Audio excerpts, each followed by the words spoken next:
आखिरी प्रयास एक समय की बात है। एक राज्य में एक प्रतापी राजा राज करता था। एक दिन उसके दरबार में एक विदेशी आगंतुक आया और उसने राजा को एक सुंदर पत्थर उपहार में दिया। राजा वह पत्थर देख बहुत प्रसन्न हुआ।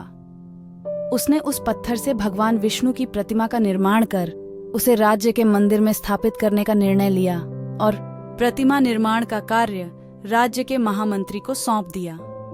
महामंत्री गांव के सर्वश्रेष्ठ मूर्तिकार के पास गया और उसे वह पत्थर देते हुए बोला, महाराज, मंदिर में भगवान विष्णु की प्रतिमा स्थापित करना चाहते हैं। 7 दिवस के भीतर इस पत्थर से भगवान विष्णु की प्रतिमा तैयार कर राजमहल पहुंचा देना। इसके लिए तुम्हें 50 स्वर्ण मुद्राएं दी जाएंगी। 50 स्वर्ण मुद्राओं की बात सुनकर मूर्तिकार खुश हो गया और महामंत्री के जाने के उपरांत प्रतिमा का निर्माण कार्य प्रारंभ करने के उद्देश्य से अपने औजार निकाल लिए। अपने औजारों में से उसने एक हथौड़ा लिया और पत्थर तोड़ने के लिए उस पर हथौड़े से वार करने लगा, किंतु पत्थर जस का तस रहा। मूर्तिकार ने हथौड़े के कई वार पत्थर पर किए, किंतु पत्थर नहीं टूटा। 50 बार प्रयास करने के उपरांत मूर्तिकार ने अंतिम बार प्रयास करने के उद्देश्य से हथौड़ा उठाया, किंतु यह सोचकर हथौड़े पर प्रहार करने के पूर्व ही उसने हाथ खींच लिया कि जब 50 बार वार करने से पत्थर नहीं टूटा तो अब क्या टूटेगा।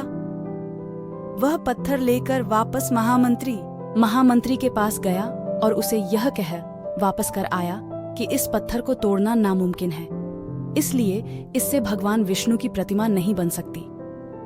महामंत्री को राजा का आदेश हर स्थिति में पूर्ण करना था, इसलिए उसने भगवान विष्णु की प्रतिमा निर्मित करने का कार्य गांव के एक साधारण से मूर्तिकार को सौंप दिया। पत्थर लेकर मूर्तिकार ने महामंत्री के सामने ही उस पर हथौड़े से प्रहार किया और वह पत्थर एक बार में ही टूट गया। पत्थर टूटने के बाद मूर्तिकार प्रतिमा बनाने में जुट गया।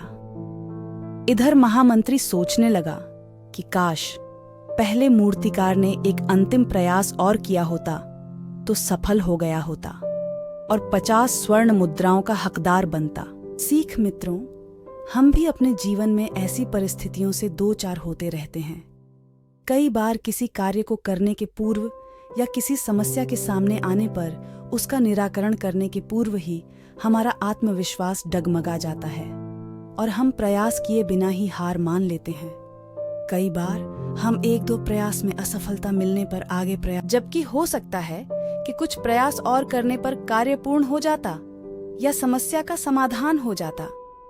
यदि जीवन में सफलता प्राप्त करनी है तो बार बार असफल होने पर भी तब तक प्रयास करना नहीं छोड़ना चाहिए जब तक सफलता नहीं मिल जाती। क्या पता जिस प्रयास को करने के पूर्व हम हाथ खींच लें वही हमारा अंतिम प्रयास हो और उसमें हमें कामयाबी प्राप्त हो।